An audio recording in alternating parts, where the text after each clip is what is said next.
Hi friends, welcome back to my channel Soumya vlog life. ఈరోజు video cooking vlog అండి. ఇంట్లోనే హెల్తీగా వెజ్ కట్లెట్స్ ఎలా ప్రిపేర్ చేసుకోవాలో చూపించబోతున్నానండి. మనకు కావాల్సిన ఇంగ్రీడియంట్స్ వచ్చి potato, carrot, capsicum, cabbage, onion, paneer, broccoli అండి. మీ ఇంట్లో కూడా ఎవరైనా వెజిటేబుల్స్ తినలేని వాళ్ళు ఉన్నారా అండి? పిల్లలు కానీ పెద్దవాళ్ళు కానీ నేను చేసిన రెసిపీ చేయండి, ఒక్కసారి చాలా ఇష్టంగా తింటారు. మీకు నచ్చిన వెజిటేబుల్స్ యాడ్ చేసుకోవచ్చండి. పిల్లలు ఎవరైనా వెజిటేబుల్స్ తినడం ఇష్టపడలేని వాళ్ళు ఎవరైనా ఉంటే ఇలా చేసి పెడితే తింటారండి. అన్ని వెజిటేబుల్స్ కట్ చేసుకున్న తర్వాత ఆలు, గ్రీన్ పీస్ అన్నది కొంచెం బాయిల్ చేయాలండి. నా దగ్గర అయితే ఇలాంటి చాపర్ మిషన్ ఉంది, సో నేను దీంట్లోనే గ్రేట్ చేస్తున్నాను వెజిటేబుల్స్ అన్నీ చిన్నగా అయ్యేదాకా గ్రేట్ చేసుకోవాలండి. బాగా చిన్న చిన్న పీసెస్ అయితేనే మనకి ఈ టేస్ట్ చాలా బాగుంటుంది. మరి పేస్ట్లా మాత్రం చేయకండి. ఇన్ కేస్ మీ దగ్గర ఇలాంటి చాపర్ లేకపోతే మీకు నచ్చిన విధంగా కట్ చేసుకోండి. వెజిటేబుల్స్ చిన్న పీసెస్ వచ్చేలా మాత్రం కట్ చేసుకోండి.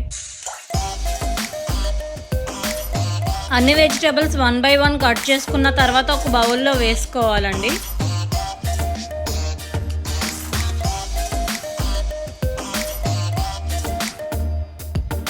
నేనైతే ఎప్పుడు ఫ్రెష్ పన్నీరే యూస్ చేస్తానండి. ఎప్పుడు ఇంతకుముందు ఫ్రోజన్ వాడేదాన్ని, బట్ నాకు ఇప్పుడు ఫ్రెష్ పన్నీర్ అవైలబిలిటీ ఉంది కాబట్టి నేను ఫ్రెష్ పన్నీర్ యూస్ చేస్తున్నాను.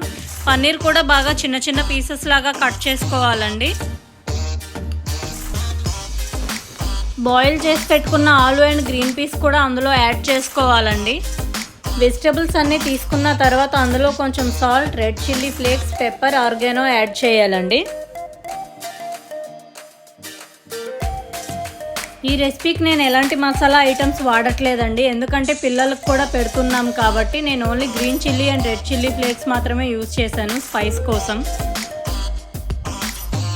అన్ని ఇంగ్రీడియంట్స్ బాగా మిక్స్ చేసిన తర్వాత అందులో కొంచెం కార్న్ఫ్లోర్ యాడ్ చేయాలండి. నేను కొంచెం మొజరెల్లా చీజ్ యాడ్ చేశానండి, మీకు కావాలంటే స్కిప్ చేయొచ్చు. అన్నీ బాగా కలిపిన తర్వాత 15 minutes రెస్ట్ ఇవ్వాలండి. తర్వాత చిన్న చిన్న బాల్స్లా చేసుకుని రౌండ్గా కట్లెట్స్ లాగా చేసుకుని ఫ్రై చేసుకోవాలండి 1 by 1. మీకు నచ్చిన షేప్స్లో చేసుకోవచ్చండి. నేనైతే రౌండ్ షేప్ చేస్తున్నాను.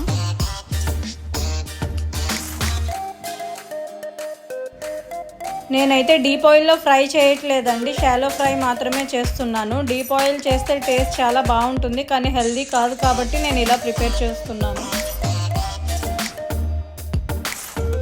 ఇవి 1 side ఫ్రై అయిన తర్వాత ఆపోజిట్ సైడ్ తిప్పి మీడియం ఫ్లేమ్లో పెట్టుకుని కుక్ చేసుకోవాలండి.